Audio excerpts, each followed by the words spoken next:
engage. You have defeated an enemy. The weak Bloodbath. wither under the desert sun. Legendary. Just a wraith. Double kill.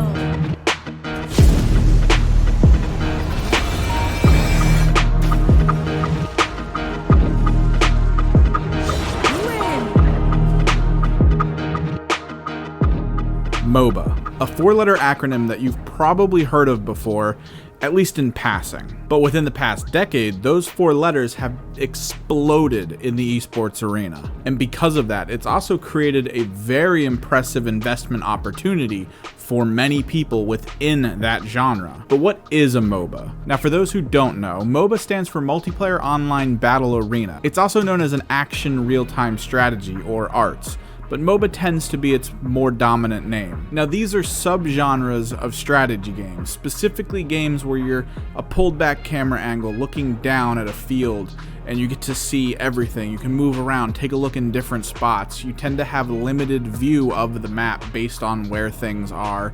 It's pretty much like any StarCraft, Warcraft, Company of Heroes, Command and Conquer, any of those games. It represents that type of genre. The difference in this subgenre, though, is that you don't control vast armies of just hundreds of people trying to defeat an enemy. In this one, you only get one. Now, sometimes they can summon creatures, sometimes they have abilities to gain more controllable people, of course, but you tend to start out with one character who has a slew of abilities and needs to join with his team of four-ish, usually other players, to attempt to defeat and destroy an enemy base. Now, that's just the gist, and this all sort of got kicked off with a mod map for StarCraft back in the day known as Ion of Strife. But when it really blew up was when Warcraft's custom Defense of the Ancients map dropped.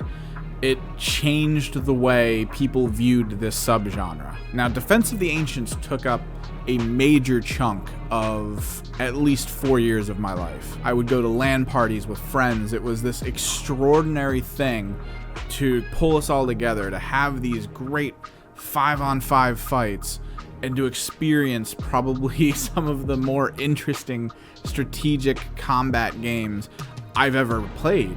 It became so huge, and the devs actually approached Blizzard, supposedly, with the possibility of making this an actual game, not just a custom map, to which Blizzard went, no, it's probably never going to make it anywhere.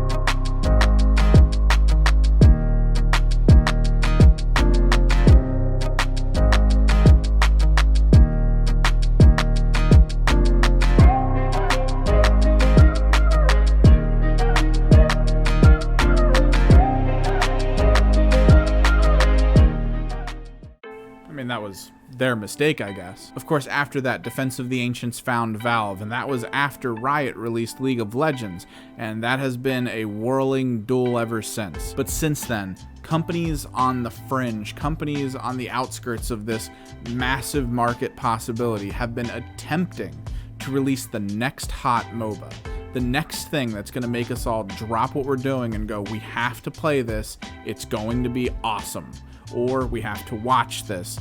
It's a great thing to watch. They are all trying their best to create that experience. So, Arena of Valor. Also known as Glory of Kings, it holds the record for most downloaded app on iOS. It's obviously got the starting point it needs to be that game. And with it now gaining access to the Nintendo Switch market, it'll even expand its user base. Now, I'm not going to kid myself. The mobile market is, of course, vastly superior to the console market, let alone the Switch market. but it is good to expand to this console. It'll bring a little more light to the series, which is great for the developer, Timmy Studio Group, because they'll be able to show off their craft, and it's even better for their publisher to get more access to another market. So I'm pretty sure Tencent's happy about this.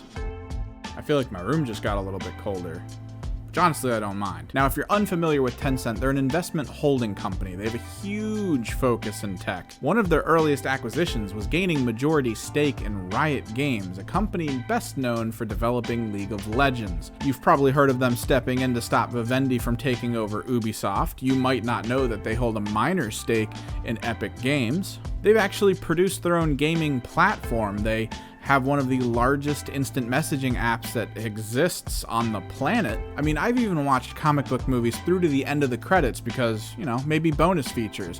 And sometimes that bonus feature is the big name Tencent across the screen. And that's the thing that really gives me a little bit of the chills with them. They're sort of everywhere. They have their fingers in everything, specifically everything that I consider big parts of my own life. But as a company, they supposedly tend to step back. They're not really in the nitty-gritty of how these companies work. They simply invest in them. And because of all this, Tencent tends to have the ability to make incredible things happen, such as bringing Arena of Valor to the Switch, a sort of step towards having Nintendo bring the Switch to China. Some people are still holding out hope that that's kind of what's happening here. But enough about all the nuance. Let's talk about the game itself. What makes it stand out in the MOBA market that's gotten so many people addicted to it? It did take a lot of inspiration from its bigger brother League of Legends, but it does take an approach that the mobile market tends to enjoy smaller, faster, more compact experiences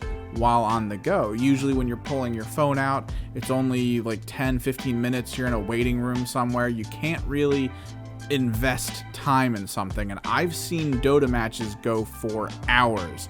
So to try to keep them as fast as possible is important. And in my time playing the Arena of Valor closed beta, they've got it down pat. I think the longest match I ever had was 30 minutes, and that was pretty back and forth. But on average, I am hitting anywhere between 10 and 15 minutes per match.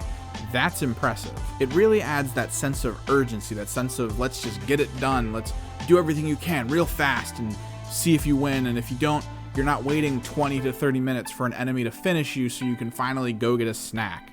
I mean, you got it on the Switch, so just go get a snack anyway. It's not going to stop you from playing, right? This is also sort of one of the rare instances where instead of a game being ported from a more powerful system and coming to the Switch, it's a game that generally sits on less powerful systems and is coming to the Switch. So it looks good. I really can't compare it easily at the resolution I'm able to play it at on the Switch with, let's say, my phone, because my phone can only get so much quality out of that screen. But it looks really good. A lot of the issues I've had in games I've been playing on the Switch in terms of shadows and render quality, it doesn't have that issue because it's a mobile game. It almost looks like it's been upscaled to like a better quality. It's got those elements to it. The gameplay itself is also very snappy. The ability to upgrade things, the ability to state like, let's go here, let's rally here, let's go attack, let's get to this place. It's all very fast. The controls on the actual controller for the Switch are really good. The combat also feels a little weird at first. It seems to handle itself well, but I think it was a little more oriented towards touchscreen, which only seems to work with the map. When you're in handheld mode, you can actually click with your thumb in the map and it'll move the camera over, let you look around, and then when you let go, it snaps right back to your hero.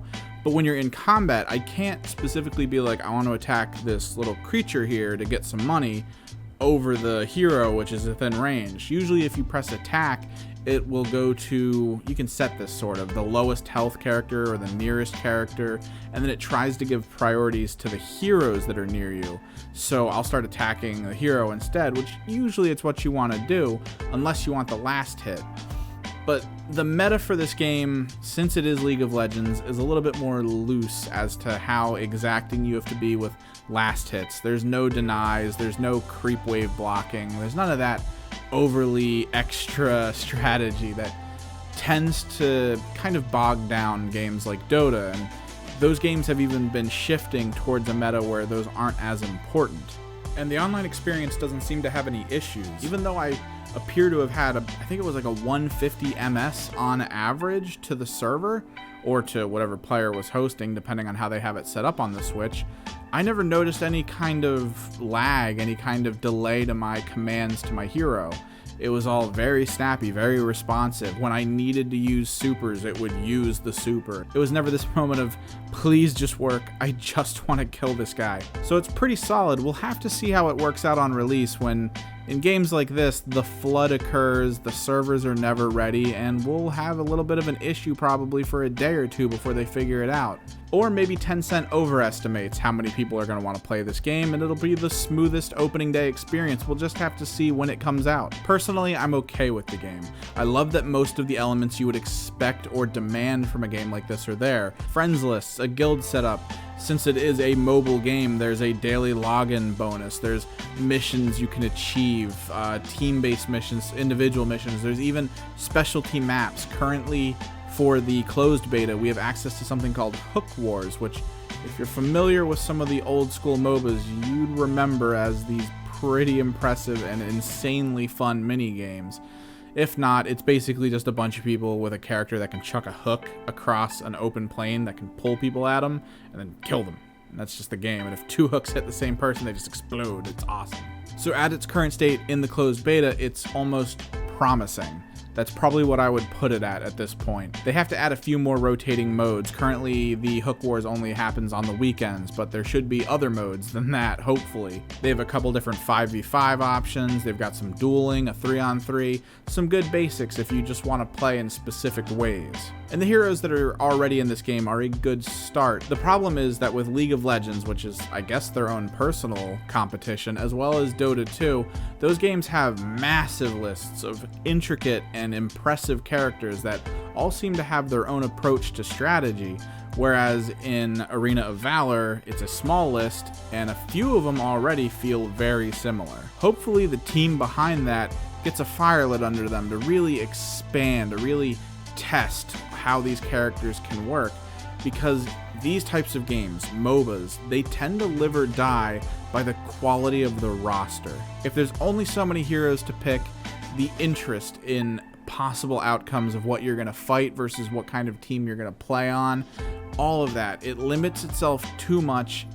People tend to lose interest in a fairly decent amount of time. But this is Tencent we're talking about. Like I said, they're basically everywhere. They should have the money behind this game to really start churning all of that out. And I do feel like it is a fantastic addition to the Switch console. But do be prepared. If you're thinking of entering this game and everything's going to be easy and you're just going to have it all, that's not how it works. Again, this is mobile market. The whole purpose is to make you have to continue playing it for long periods of time just so you can get something you want. So expect to either give up time or money to try to get the things you like in this game. And if you don't mind, I've got a little bit more closed beta time ahead of me, so I'm going to try to get in a few more rounds. So until next time.